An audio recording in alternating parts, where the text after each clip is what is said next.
My name is Claire Donovan. I'm a pediatrician living in Boston, and I was the bride left behind on her wedding night.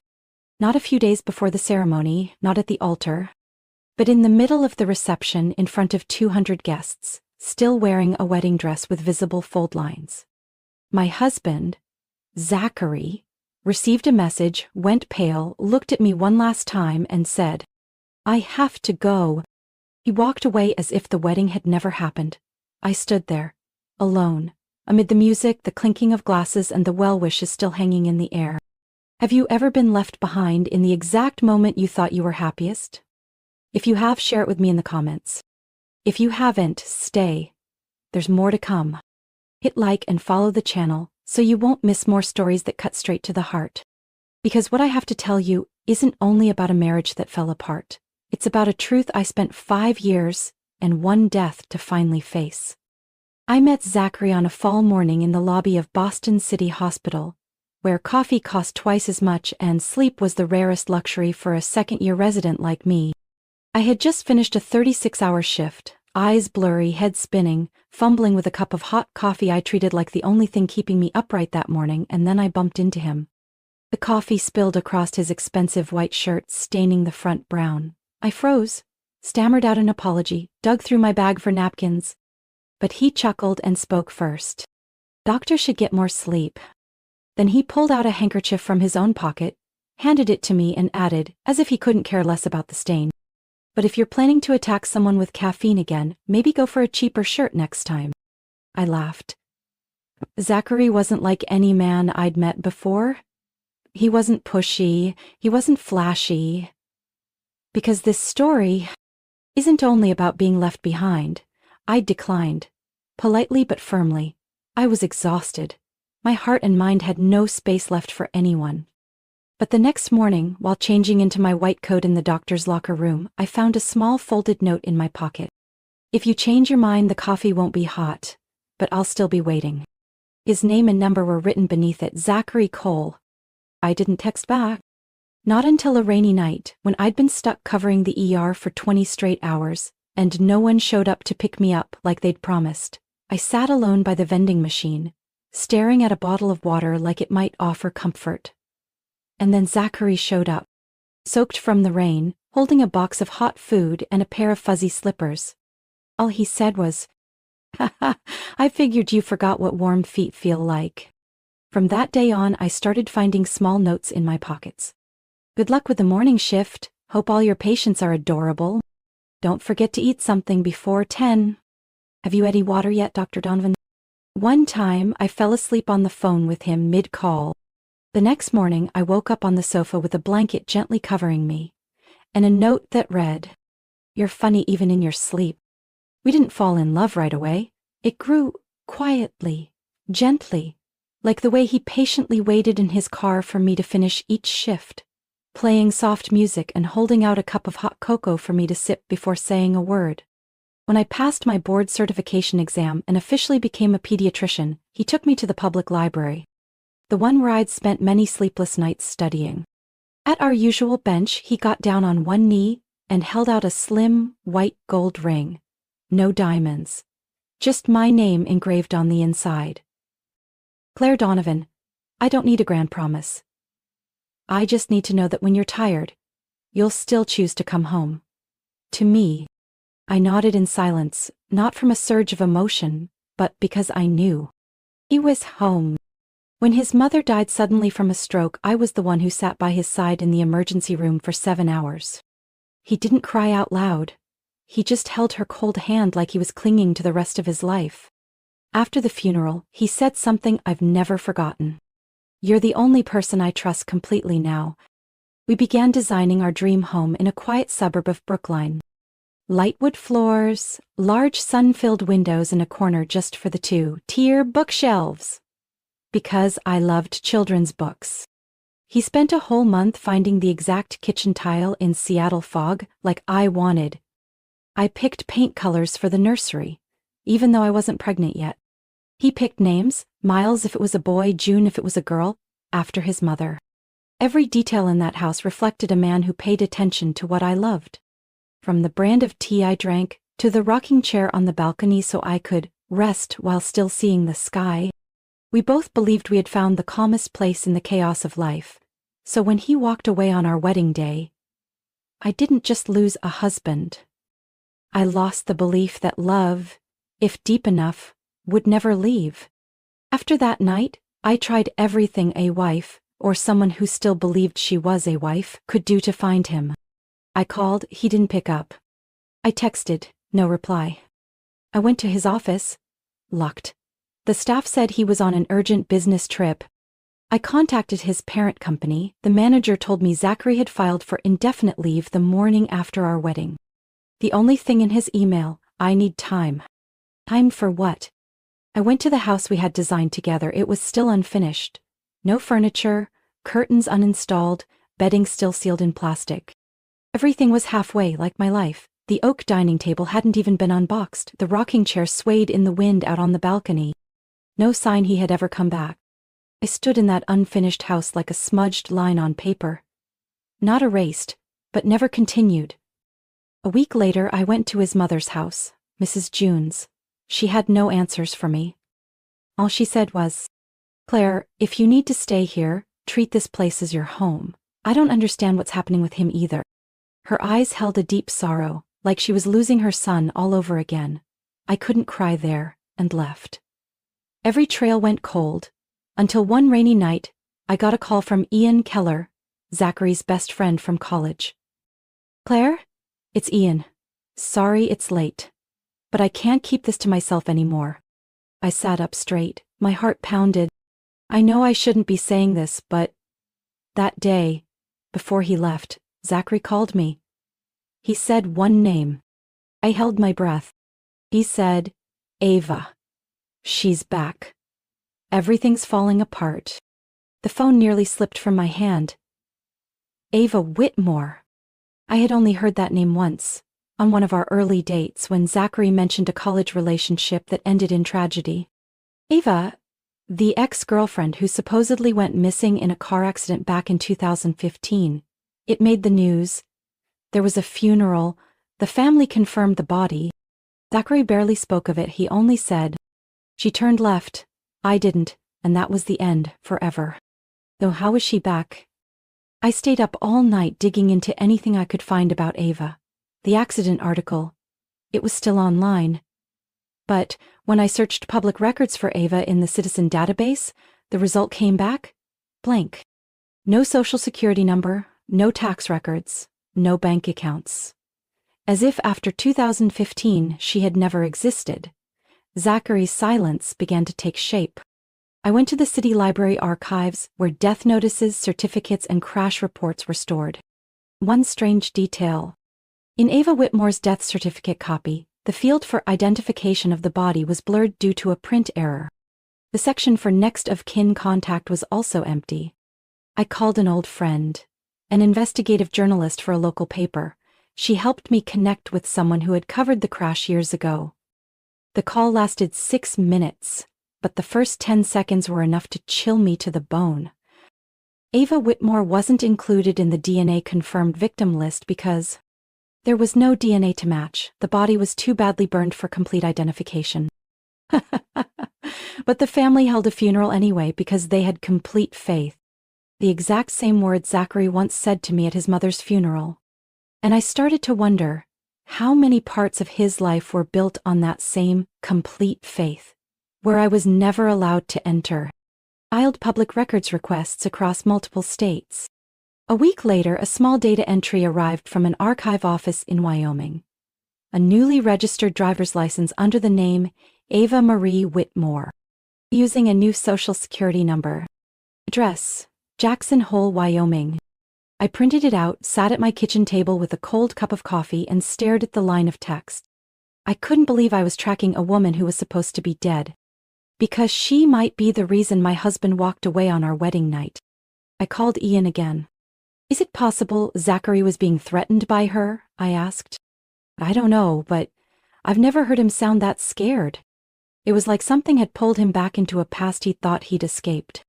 That night, I pulled out a suitcase, packed a few outfits, placed the printed address and some documents into a folder.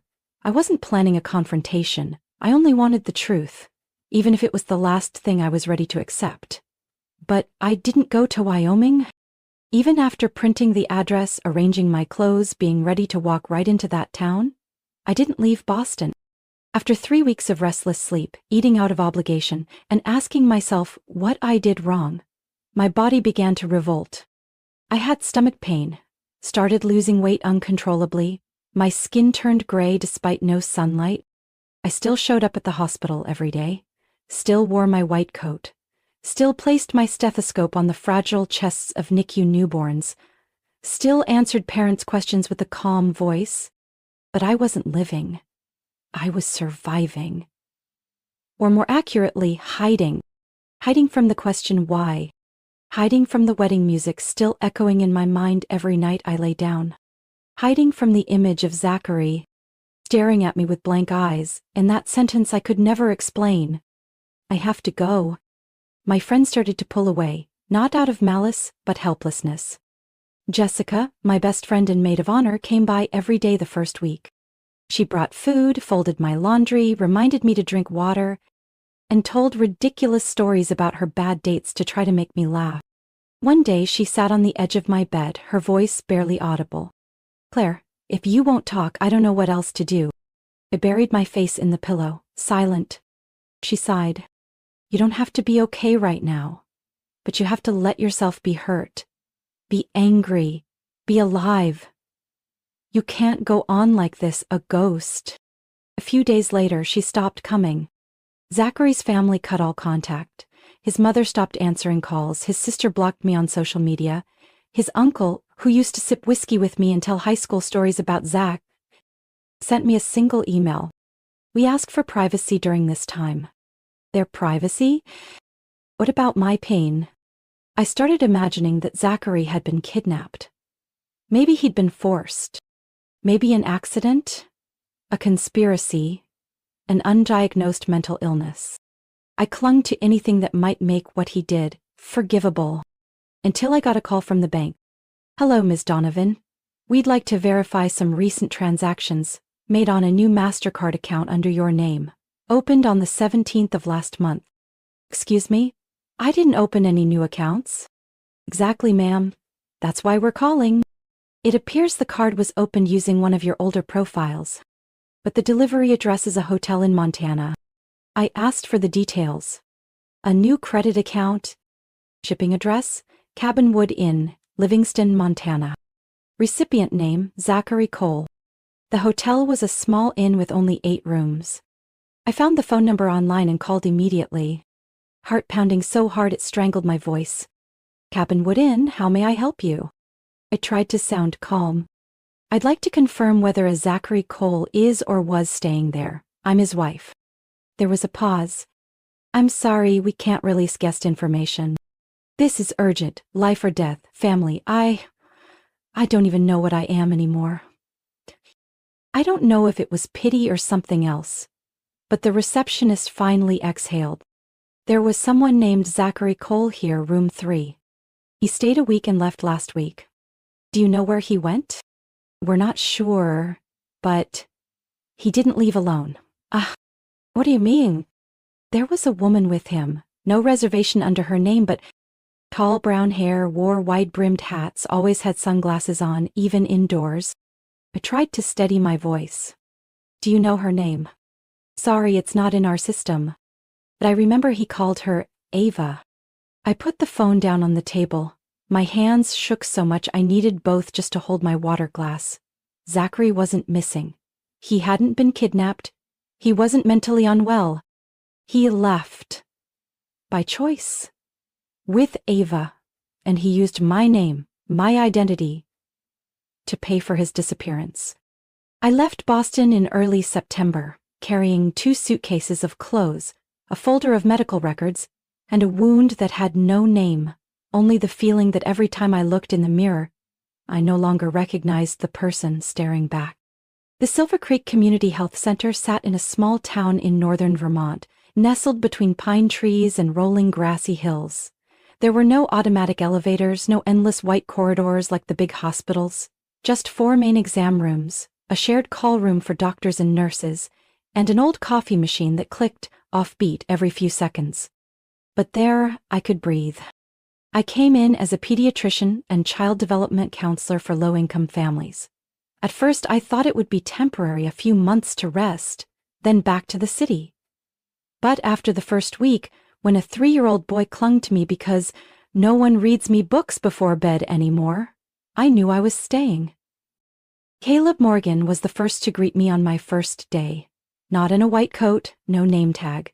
Just a tall, lean man with calm eyes and a kind smile. He showed me the office, explained how to coax the printer when it's moody, and pointed at a worn leather chair. Be careful with that one. It collapses sometimes, but it's loyal. Caleb never asked why a doctor from Boston ended up here. Never probed, never asked about the story behind those tired eyes. He simply left a cup of chamomile tea on my desk after long appointments, or held the door when my hands were full of charts.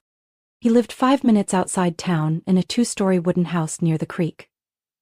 Father to 2 kids, Olivia, 8, obsessed with drawing and endlessly curious, and Henry, 4, who liked to hide toys in his dad's pockets to carry magic with him. They didn't know I came from a broken life. And I didn't tell them. I just worked. Then walked along the creek in the evenings. Then ate dinner alone with the sound of wind through wooden window panes.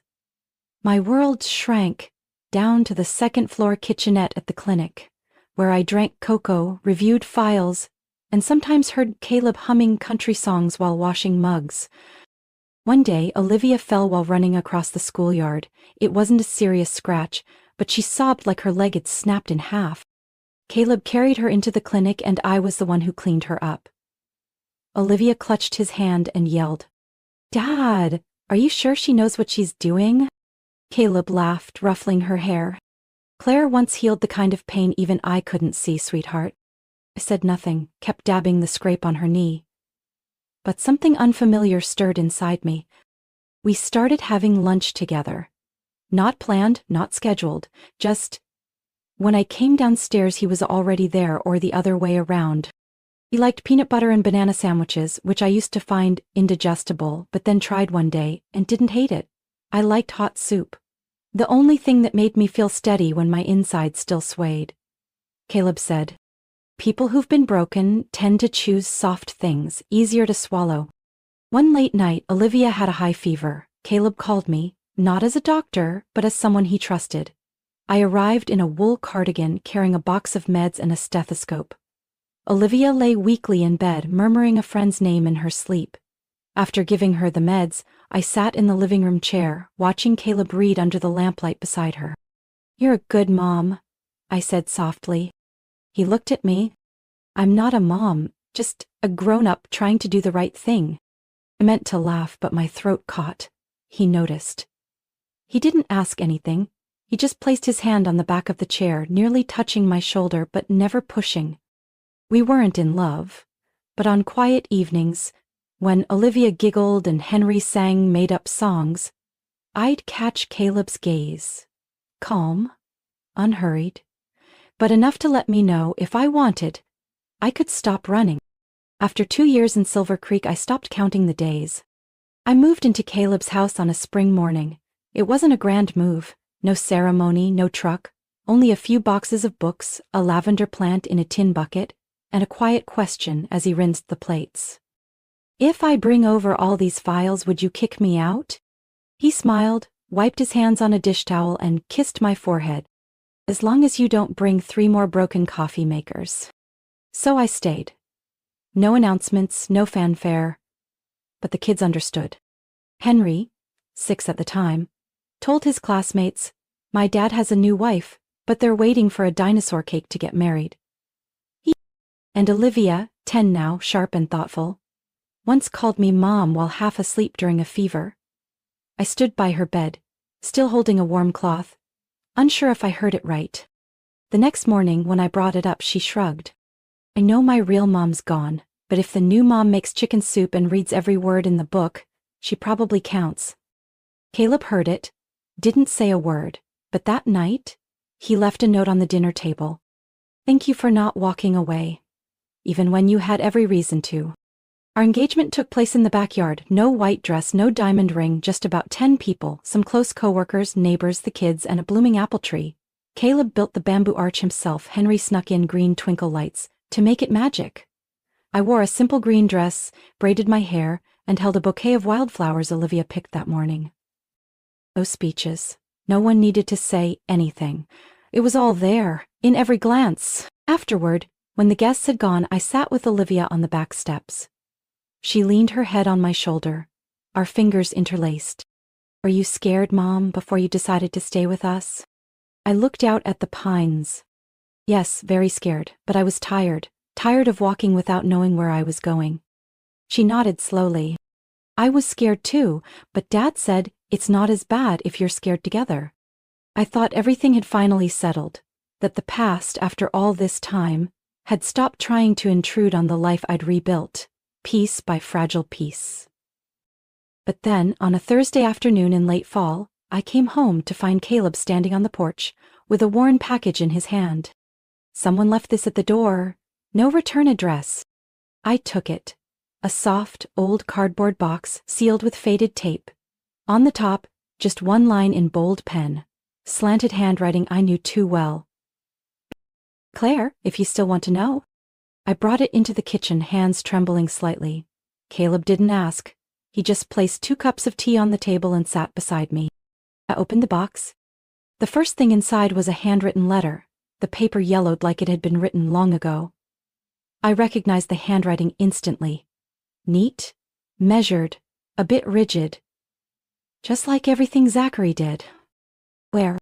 If you're reading this, it means I didn't have the courage to hand it to you myself. I'm not writing to ask for forgiveness. I just want to leave you with what you deserve. The truth. Not about leaving, but about why I didn't dare come back. I swallowed hard and turned the pages.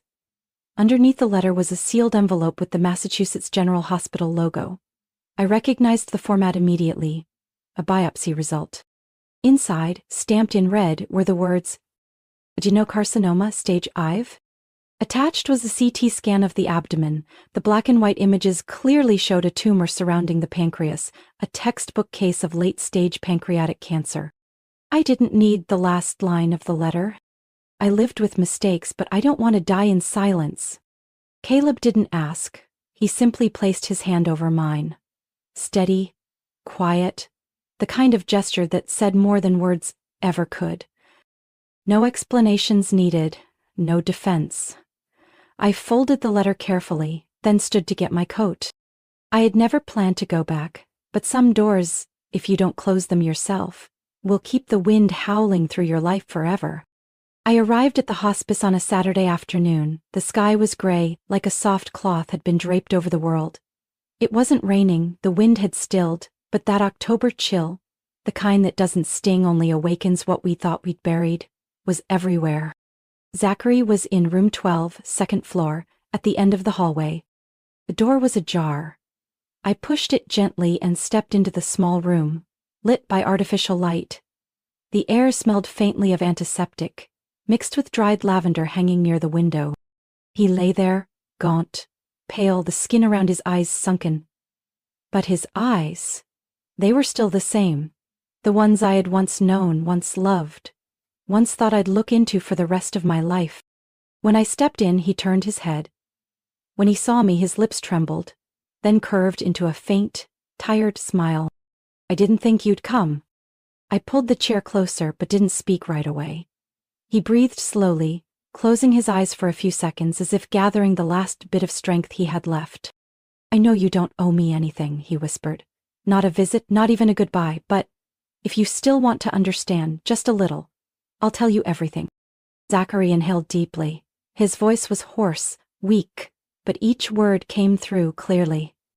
"Ava didn't die. That accident? It wasn't random. She used to be involved with a money laundering group that posed as a public art foundation. I once signed off on one of their project designs fresh out of school, not knowing what was behind it. When it all fell apart, Ava faked her death to escape, and I thought it was over." He paused, coughed lightly. I poured him water and held the cup out. His fingers trembled as they brushed mine. "Then, a month before the wedding, she came back. not to threaten, but to warn me. Some of the old players were planning to stir things up again to scare the new ones. Ava said if I didn't help calm it down, they'd go after what I cared about most. I clenched my hands tightly. On the wedding day, Ava sent me copies of the old documents, along with one line: if she ever finds out, she won't live in peace. I was going to tell you, after the reception, I swear. But when I saw you walk into that ballroom, smiling, greeting our families, I couldn't. So you chose to walk away, without a word? Zachary lowered his head. I chose cowardice, thinking it might keep you safe, at least that's what I told myself. In that moment, all the years of pain cracked open, not in anger, but in a kind of exhaustion that went straight to the soul. Zachary looked at me. Not pleading, but like a man who once held light in his hands and dropped it. Not hoping to get it back. Only hoping to touch it one last time. Ava's gone. Last year, cancer. Same kind as mine. And you?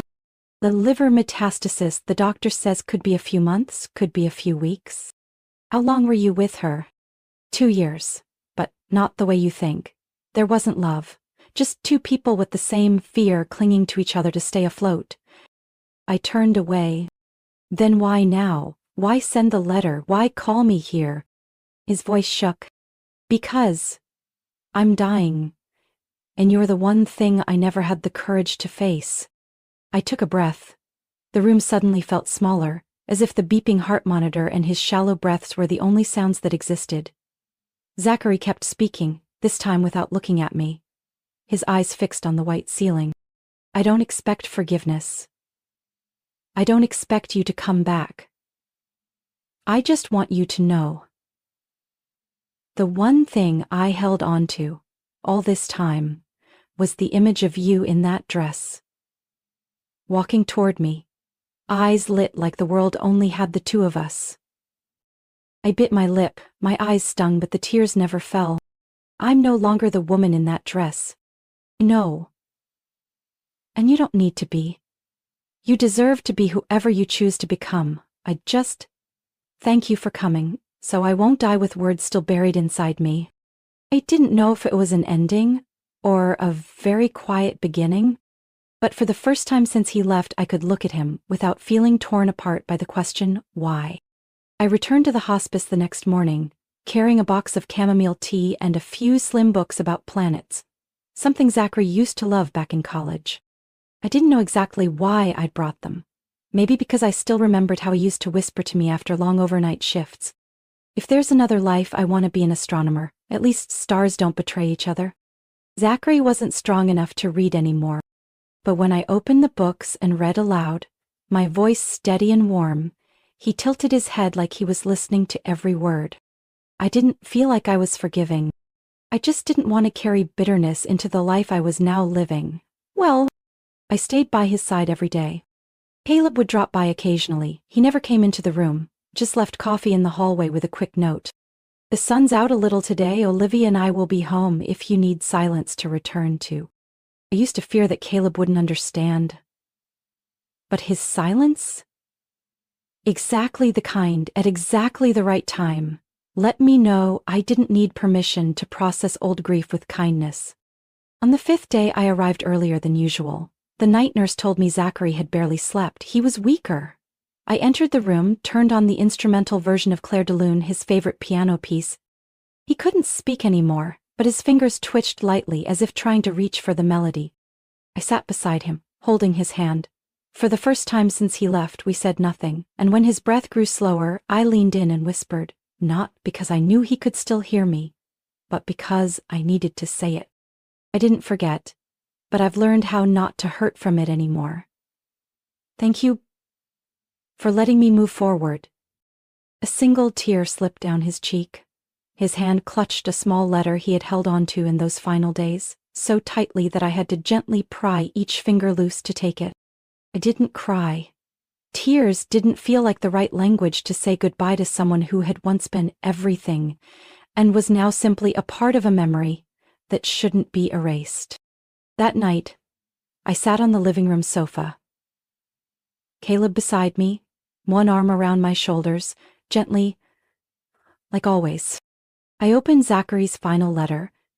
The handwriting was shaky, uneven, the paper smudged at the corners. I couldn't tell if it was sweat, medication, or tears. Claire?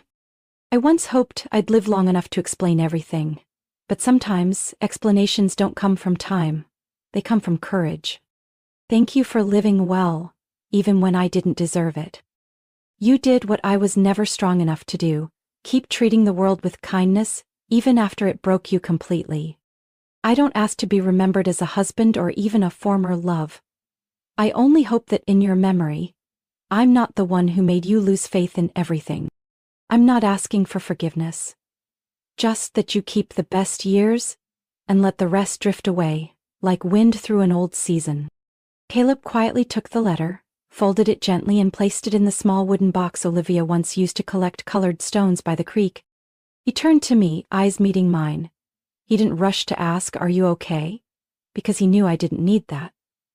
What I needed was someone patient enough to sit beside me in the dark, on the nights I still didn't know who I was becoming. I leaned my head on his shoulder, quietly. Outside the window, wind stirred the small string lights along the porch. An owl called in the distance.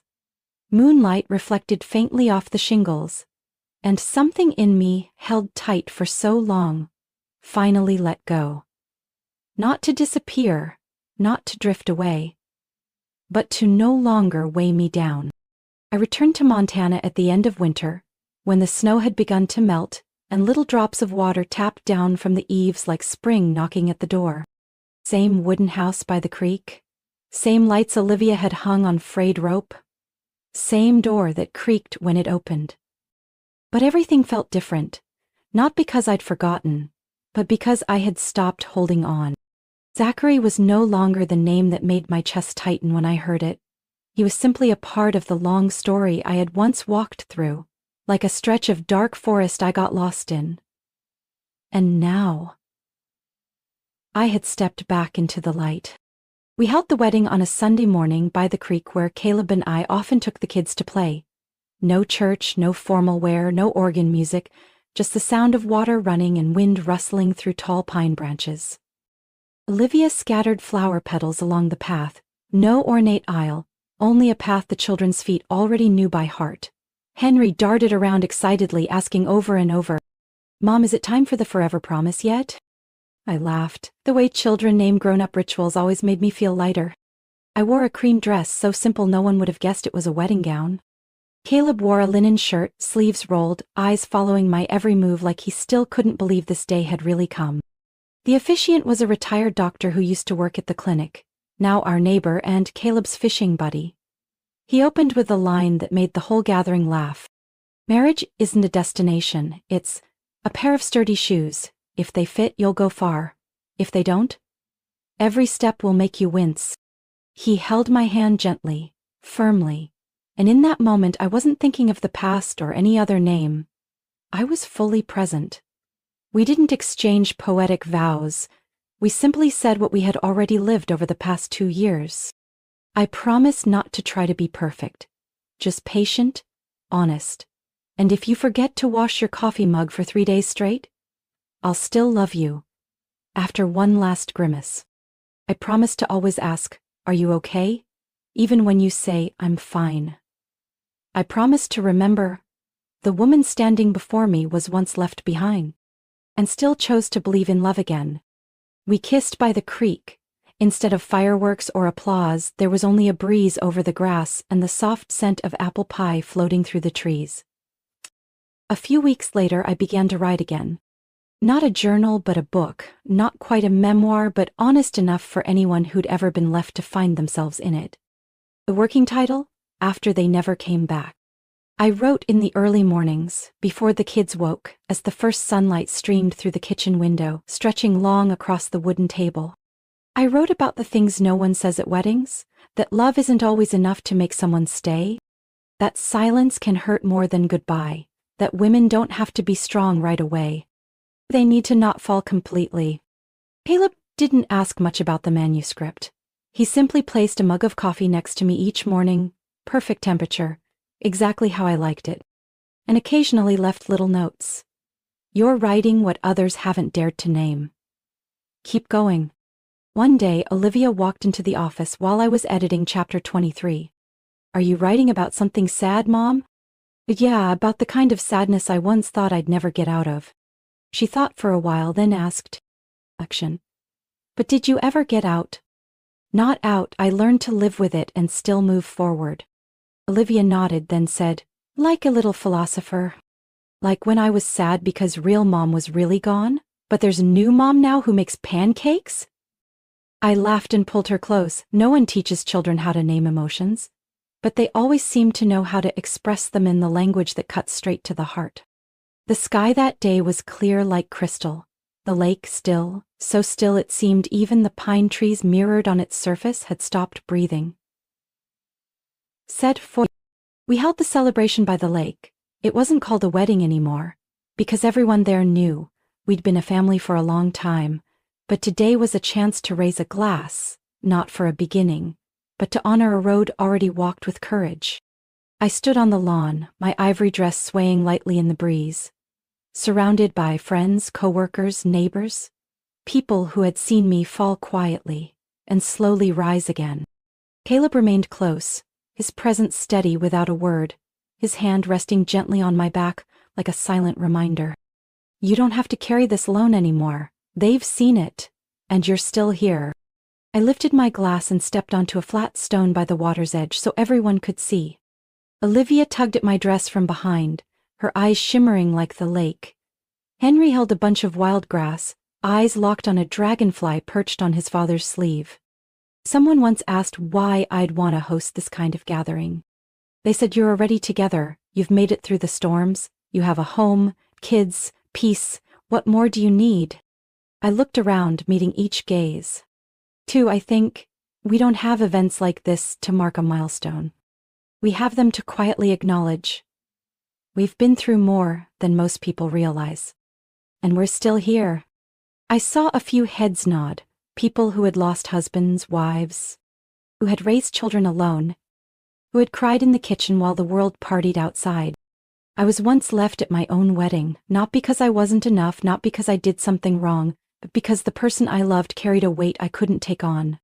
I waited for an explanation that never came, and when it finally did, I didn't need it anymore. I turned to Caleb, the man who never asked, "Who broke you?" but simply said, "What do you need to heal?" Life doesn't ask if we're ready. It only asks, will you keep going? Not alone, but with what's left in your heart, and someone quiet enough to walk beside you without interrupting. Olivia clapped first, a small, short clap that quickly spread around the tables.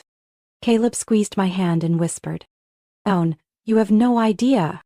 You just spoke for dozens of people." When the party ended, I wandered barefoot through the grass, holding my heels, letting my feet touch the soft earth. An older neighbor pressed an apple pie into my hands and said, "Sweetheart, I wish I'd heard those words from your mother's mouth years ago." I smiled, hugged her. Caleb sat with Henry, pointing to each star as it blinked into the twilight. Olivia stood beside me, resting her hand naturally on my waist, whispering, "Mom, did you write a part in your book for moms who got left behind?" I tilted my head, smiling at her. I did, but I wrote even more for the ones who chose not to stay victims forever. She furrowed her brow, thoughtful, then nodded slowly. "Then you wrote it for Mom." I squeezed her shoulder gently. "No, sweetheart, I wrote it for everyone who once thought they were the ones left behind, but later realized they were the ones who got to stay. Stay with life, with kindness, and with a future still worth living. Maybe you've never been left at the altar, but maybe you've been left behind in a half-finished plan, a promise that was never kept, or simply forgotten in a relationship you gave everything to. If that ever happened to you, what did you choose to do? Did you walk on in silence? Or are you still waiting for an explanation from the past? I don't have the right answer, I just know this. We all deserve to be loved, not because we're perfect, but because we're brave enough not to give up on kindness, even after we'd been left behind. If today's story reminded you of yourself, or someone you once knew, Share your thoughts in the comments. I'll read them, and who knows? Maybe the next story begins with something you write. Don't forget to follow this channel so you won't miss the journeys of healing, rebirth, and reclaiming the meaning of family. The small things that, in the end, keep us closest to one another in this life. Because sometimes one story is enough to help someone believe they still have a chance to begin again.